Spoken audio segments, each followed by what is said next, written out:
네, 오늘은 여호수아 마지막 시간입니다. 어떻게 제 목소리가 뒤쪽까지 잘 들리십니까? 네. 제가 30년 전에는 학교의 스피커였는데 갈수록 좀 낮아지는 것 같습니다. 최대한 열심히 크게 하겠습니다. 여호수아 마지막까지 우리가 왔습니다. 오늘 말씀의 제목은요, 에필로그, 프롤로그가 있으면 에필로그가 있죠. 마지막 나가는 말씀인데요. 뼈는 땅에 물들고 신앙은 역사에 물들다 라는 제목으로 함께 묵상하기 원합니다. 마지막이라는 용어는 관계의 언어입니다. 이 말을 들으면 회사원은 퇴사를 생각을 하죠. 학생들은 졸업을 떠올릴 것입니다. 노인들은 죽음을 떠올립니다. 그러나 임신부는 출산을 떠올립니다. 각자 저마다의 의미가 담겨져 있죠. 퇴사를 하면 회사원은 오랜만에 잠꾸러기가 되죠. 그리고 아침을 오후 2시에 먹습니다. 오늘 우리 교회학교 설교에 나온 다시 잠을 잡니다. 그리고 계속 잡니다. 졸업을 하는 학생들은 미성년이라는 딱지를 떼게 되어 매우 행복해야 합니다. 그런데 이제 곧 회사를 가게 될 줄은 생각하지도 않습니다. 죽음을 맞이한 노인은 자신이 들어갈 2평 남짓한 땅이 이제 세상이 됩니다. 지금 설교를 듣고 있는 분들 혹은 유튜브를 통해서 듣는 분들,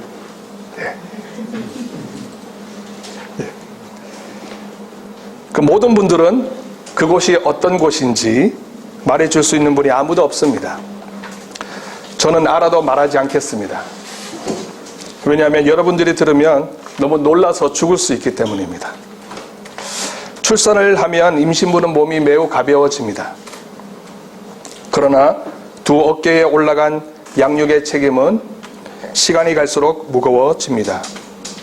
처음에 아기가 낮인지 밤인지 몰라 배고프다고 울고 응아했다고 울고 이상하게 생긴 아저씨가 자꾸 자기를 쳐다본다고 옵니다.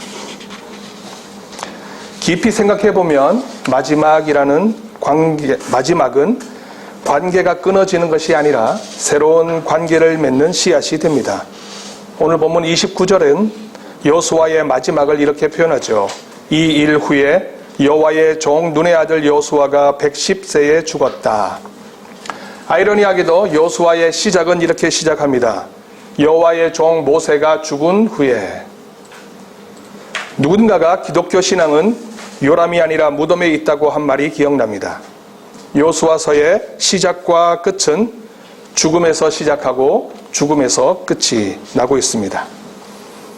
모세의 죽음은 여호수아에게 영향을 줍니다. 그리고 이제 여호수아의 죽음은 그 이후 계속되는 사사들에게 영향을 줍니다. 여호수아서가 죽음의 이야기로 시작할 때 여호수아는 모세의 수종자로 소개되고 있습니다. 그리고 그는 본문에 의하면 110년을 살았다라고 기록하고 있습니다. 그리고 그의 호가 바뀝니다. 분명 그의 묘비명엔 여호와의 종이라고 쓰여졌을 것입니다. 여호와의 종은 오직 모세의 삶을 대변하는 표현입니다. 심지어 민수기 12장에서 모세를 비방하는 아론과 미리암에게 모세는 나의 종이라면서 하나님과 직접 대면하는 사람으로 소개하고 있습니다. 그래서 다른 사람에게 이 명칭을 붙인다는 것은 그들에게 있어서 금기입니다. 그러므로 여호수아가 사는 날 동안에는 한 번도 여호와의 종이라고 불려지지 않았습니다. 그가 죽고 난 뒤에 여호와의 종이라고 불려졌죠. 그러나 이제 한 생을 마친 여호수아에게 여전히 자신의 생을 살아가야 하는 사람들은 그를 모세의 영광과 함께 나란히 놓길 원했습니다. 그래서 사사기 2장 8절에서 여호수아를 여호와의 종이라고 후대의 사람들은 소개하고 있죠. 구약에서 여호와의 종이라는 칭호가 붙은 사람은 그렇게 많지 않습니다. 첫 번째 모세, 그리고 여호수아, 그리고 이후 왕정시대의 다윗에게 붙여집니다. 이후 예언자들에게 붙여지는데 특히 바벨론 포로 기간을 배경으로 하는 이사야 40장 이후부터 여호와의 종이라는 표현이 매우 자주 그리고 강조되어 나타나고 있습니다. 대표적으로 이사야 42장 6절과 7절이 소개하는 여호와의 종을 들어보시기 바랍니다. 나 여호와가 너를 불렀은즉 의로 너를 불렀은즉 내가 내 손을 잡아 너를 보호하며 너를 세워 백성의 언약과 이방의 빛이 되게 하리니 내가 눈먼 자들의 눈을 밝히며 갇힌 자를 감옥에서 이끌어내며 흑암에 앉은 자를 감방에서 나오게 하리라. 이 말씀은 누가 공동체가 예수님의 사역을 가리킬 때 사용하던 말씀이었습니다. 여호와의 종은 적어도 그 용어적 출현 시기를 놓고 보면 국가의 멸망과 함께 땅이 혼돈하고 공허하며 흑암이 깊음 위에 있을 때에 나타난 희망의 칭호입니다. 이에 여호와의 종은 실로 이스라엘 공동체를 이끌어가는 지도자이며 가끔은 이스라엘 백성 자체로 대표되기도 합니다. 포로기 이후 이스라엘 백성은 더 이상 자신의 문제를 사법기관과 행정기관에 맡길 수 없게 되었습니다. 나라가 무너졌기 때문이죠. 이제 백성 스스로의 책임과 역할이 중요하게 되었던 것입니다. 바야흐로 시민사회의 역할이 더 커지게 되었습니다. 왕과 재판장과 제사장은 불의와 타협하고 하나님 말씀에 멀어지게 되었습니다. 그래서 신명기에 의하면 모세가 사법기관과 행정기관, 입법기관의 장으로 대표되고 있으며 심지어 시민사회의 지도자격인 예언자로 소개되고 있기까지 합니다. 예언자는 백성의 삶과 결부되어 있고 백성의 고통을 대변하는 자입니다. 백성이 힘들다고 죽겠다고 울부짖는 음성을 듣는 자는 왕도 재판관도 제사장도 아니라 예언자였기 때문입니다. 왕과 재판장과 제사장은 고위공직자로서 성 안에 갇힌 자라면 예언자는 성 밖에 웃는 자였습니다. 고위공직자는 풍부함으로 세상과 단절을 꾀하였지만 예언자는 배고픔과 애통함을 가진 자들의 아버지였고 그들의 마음과 동일시하려고 노력했습니다. 이를 가리켜 학자들은 예언자적 감성, 예언자적 파토스라고 하는 명칭을 부르는데 동의하고 있습니다. 여호와의 종으로 불렸던 다윗 역시 그러한 예언자적 파토스, 감성을 가지고 있었습니다.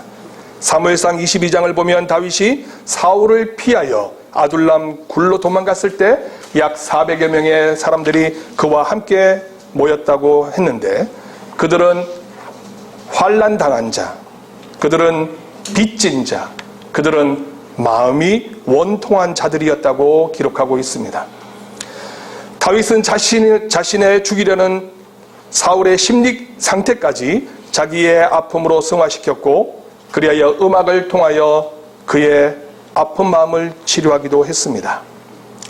이런 면에서 유대학자 아브라함 헷셀은 예언자들이 하나님을 이해하는 방법은 신인 동형론이 아니라 신인 동감론이라고 역설한 바 있습니다.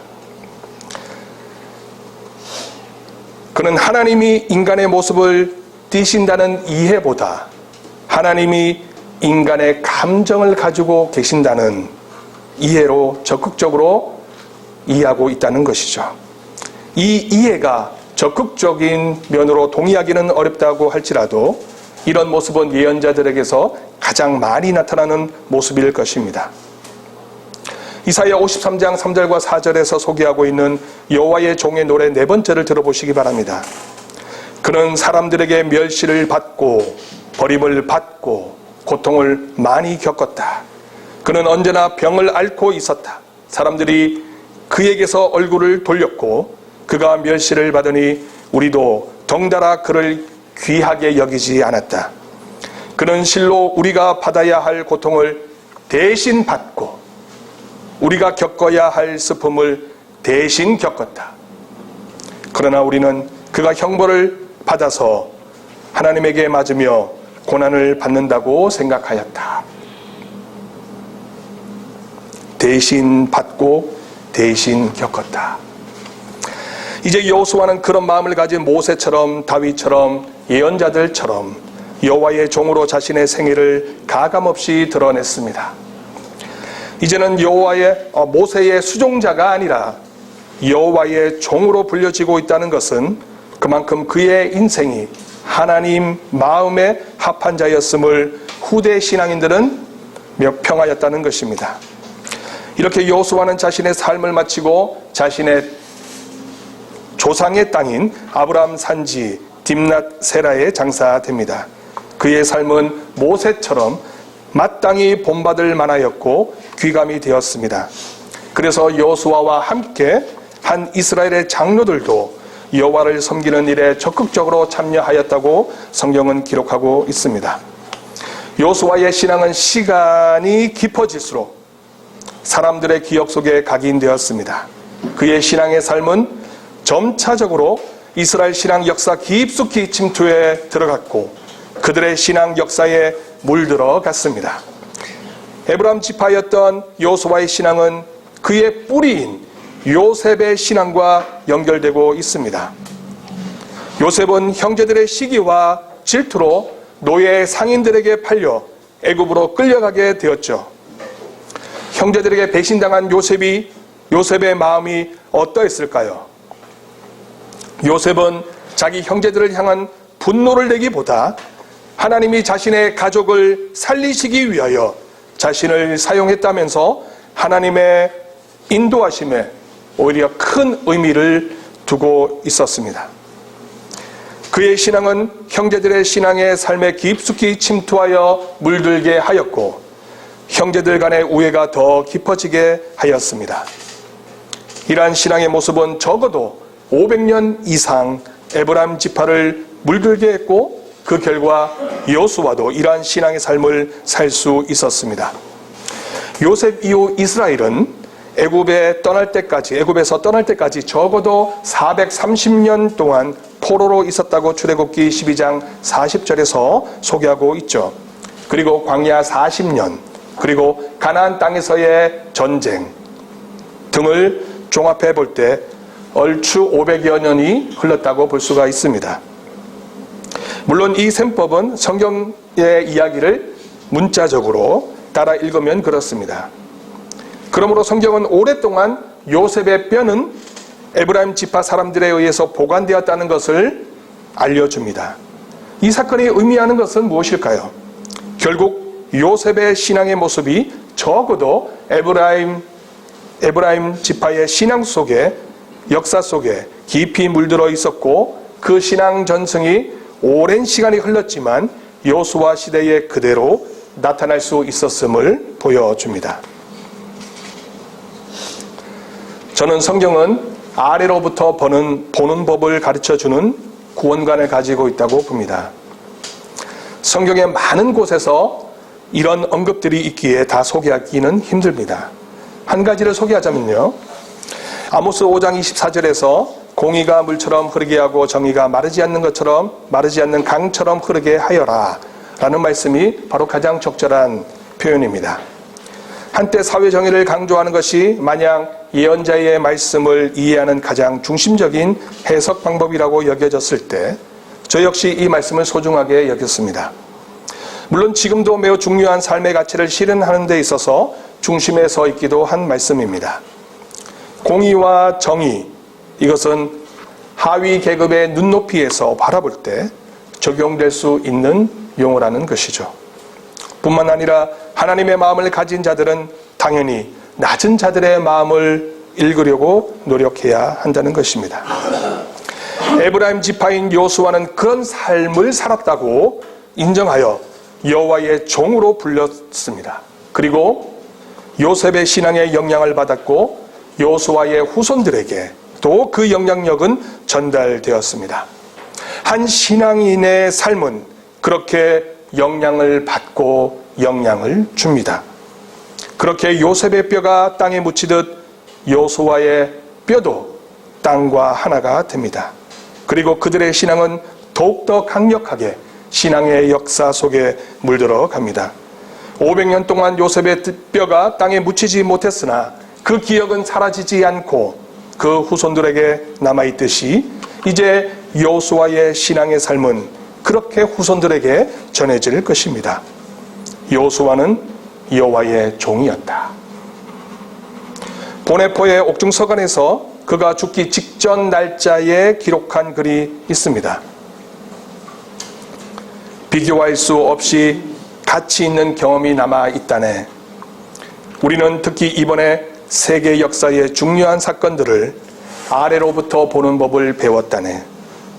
즉 소외된 자들, 범죄 혐의자들, 학대받는 자들, 힘없는 자들, 억압받는 자들, 매도당하는 자들의 시각으로, 요컨대 고통당하는 자들의 시각으로 보는 법을 말일세.